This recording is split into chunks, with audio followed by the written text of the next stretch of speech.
I'm suiting up in full protective gear to join Charles Chick Lawson in a trip up to his attic.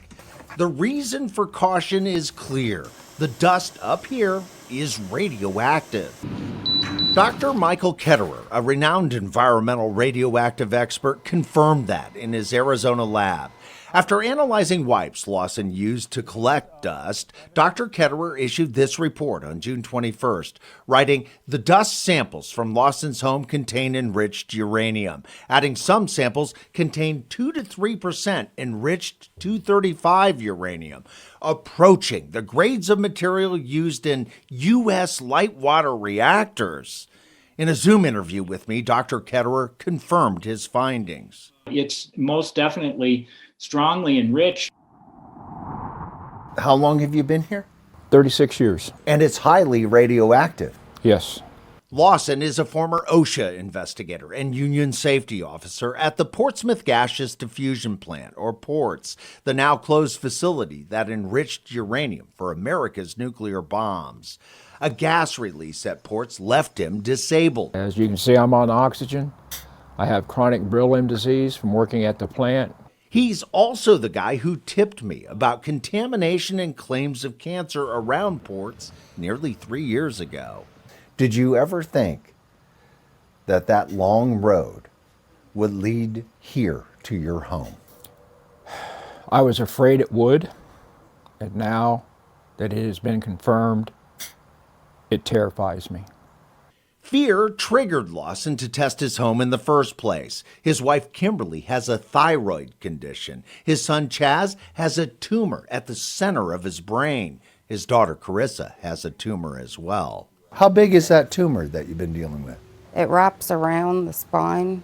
Even 4 of the family's dogs have had cancer. Now, dust in Lawson's attic is confirmed to be riddled with radioactive contamination. Does this explain the problems with your family? I believe it does.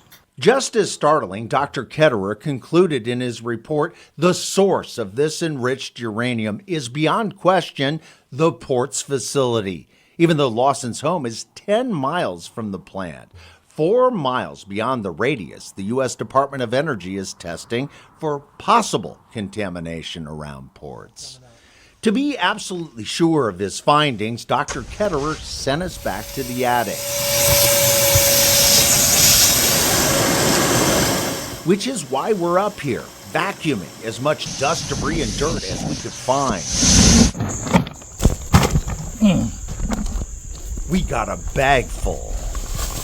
After analyzing this latest batch, Dr. Ketterer delivered this report on October 18th, concluding the levels of uranium, including enriched 235 uranium in Lawson's attic, are nearly 3.5 times higher than what should be there. The concentration of enriched uranium in Lawson's attic is even higher than the amount that closed Zons Corner Middle School, which is 2.5 times closer to PORTS. So it's more dangerous. It's more dangerous uranium by virtue of its isotope composition. Dr. Ketterer also found neptunium-237, a radioactive byproduct of nuclear reactors tied to processing at PORTS. Neptunium was also picked up in 2017 by this air monitor across the street from that now closed middle school. Dr. Ketterer says it's clear the neptunium and enriched uranium came from only one source. It absolutely spells that contamination came from Portsmouth. Radioactive contamination that he says is a real threat. They're alpha-emitting isotopes. You don't want to breathe them in. But the Lawsons have been breathing and living in this home for decades. Are you scared? Yes, I'm terribly scared. And because he lives so far away from PORTS, Lawson says others should be worried too. I believe this whole area is radioactive. Dwayne Pullman, Local 12 News.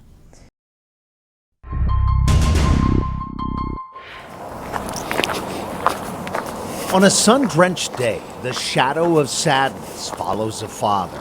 You do carry it. Larry Farmer is making a somber journey that's become routine. 3 to 4 times a month. to visit his son at Mound Cemetery. I come in here and talk to Zach. Zach Farmer was an All-American pitcher at Piketon High and a rising star at Ohio State. Zach's dream of making it to the big leagues was stolen by acute myeloid leukemia. It killed him in 2015, just 8 days after he turned 21. You're never going to find peace. Zach grew up in this home, along a government fence, a little more than a mile from the Portsmouth Gaseous Diffusion Plant, or PORTS, the now closed Cold War facility that enriched uranium for America's nuclear bombs. PORTS dominates the landscape in Pike County. So do cancer and death. Oh, you know there's many more. Sure. Yeah, and a lot we don't know about. But just how bad is it here in this southern Ohio county? For the answer, I traveled to Ocean City, New Jersey. Very much. Joseph Mangano, a renowned epidemiologist and executive director of the Radiation and Public Health Project Research Group, got funding from the Ohio Nuclear Free Network to conduct the first comprehensive study of cancer and death in Pike County. Up until you did this, no one did this. No one has looked at this. No. And I got exclusive access to his findings. On his computer, Mangano showed me how he retrieved data from the Centers for Disease Control, or CDC, and the Departments of Health to get a true picture of mortality in Pike County. These are people that actually died. The results published in this report stunned even him. And it is shocking. When ports began operating in the 1950s and 60s, Pike County's death rate from cancer was 12% below the national average. By 2019 to 2020, Mangano discovered the cancer death rate had shot up to 32.8% above the U.S. average.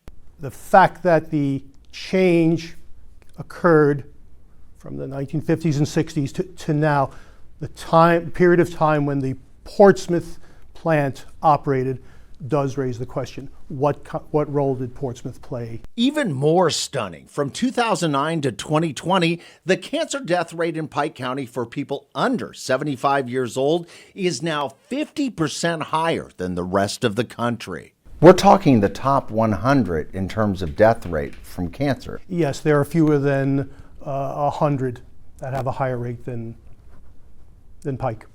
And most shocking, the overall death rate in Pike County for people 74 years and younger from 2017 to 2020 is 85% higher than the rest of the country. Pike is almost double the death rate. The death rate in Pike County is so high that in pure numbers, it boils down to 2 extra deaths a week. That's alarming. It should be, to anybody who is concerned about the health of its residents. The U.S. Department of Energy, or DOE, insists radiation around ports is at safe levels. And Mangano says more study is needed before concluding the plant is directly connected to cancer and death here. But he says ports appears to be an obvious candidate. What else could it be? It's got to be the leading candidate for such a dramatic and abrupt change. Back at the cemetery, Larry Farmer says he's not surprised by new data that proves people are dying at high rates here. You knew it. Yeah. So is everybody else around here. And he says it's equally clear to him what's causing it. The fallout. That's exactly what it is. Yeah, whether it's in the water, in the land, or in the air, that's what you're getting. Dwayne Pullman, Local 12 News.